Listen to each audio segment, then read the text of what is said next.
Mardi in Lake Mary, Florida, you are concerned about the folks in Syria. You used to live there? Yes. Tell me about it. In the 1950s. Oh, my. Some time ago. But that was before the Assad family. The Assad family took power in 71.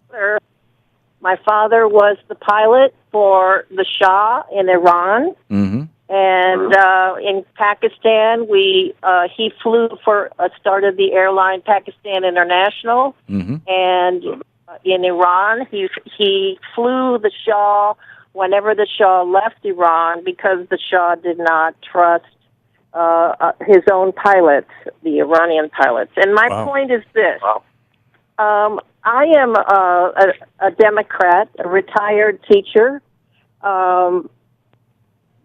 probably a Polish descent, maybe even of Gypsy descent. And I just want to say I'm not Jewish, but I just cannot stand by and let people say that we should let this go. Being neutral in the area of chemical weapons reminds me that being neutral goes back to World War I and World War II. We just let's draw some distinctions here. First of all, this is not a genocide. This is not Rwanda. Secondly, that 100,000 people who are dead, everybody's running around going, there's 100,000 dead people in Syria. We don't know how many of those people were killed by the Assad regime and how many were killed by the rebels. A lot of them, tens of thousands of them, are Assad supporters who were killed by the rebels. And that number may well be twice as big as it would otherwise be had we not armed the rebels. So we're amping this thing up. Now, with regard to the chemical weapons, the gas, when the UN went in and looked at it, what they found were homemade rockets that delivered this. And the Assad government does not have homemade rockets.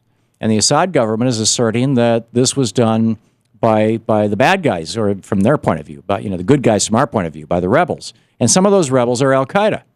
And I wouldn't put it past Al-Qaeda to kill people to reach their goal. I mean, that's what they did in 9/11 here in New York City, or there in New York City, here in the United States.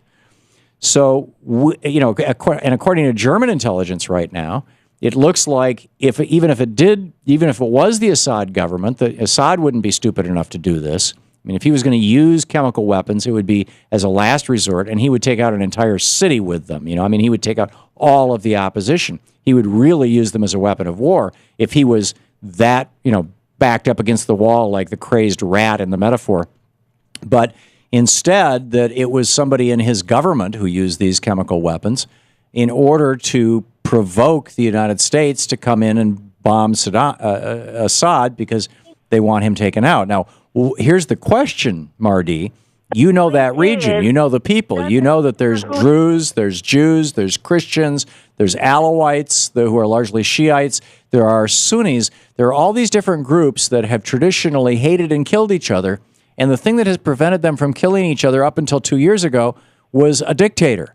If we take that dictator out, the killing is going on like crazy right now in Iraq. It's going on like crazy right now in Libya. Why would things get better if we take the dictator out?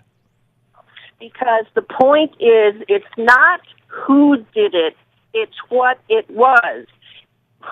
The whole point that they are trying to do now is take the weapons and destroy them. Right.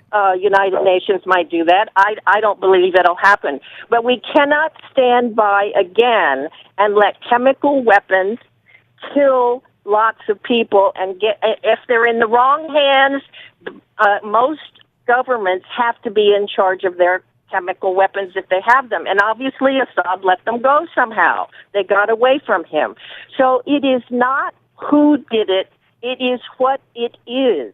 Right. It needs to be taken care of. So here we have this offer today from the Russian foreign minister to work with the Syrian government within a week to take control of these things and destroy them. Would that satisfy you? Yes. Okay. Absolutely. Okay. And John Kerry has said it would satisfy him. And like I said, this might provide the president with an opportunity to say, okay, we've got this stuff off the table. Now the region, let's engage in some aggressive diplomacy to help the region work this stuff out. But Marty, thank you for your insights and thoughtful perspective and sharing the story of your life with that.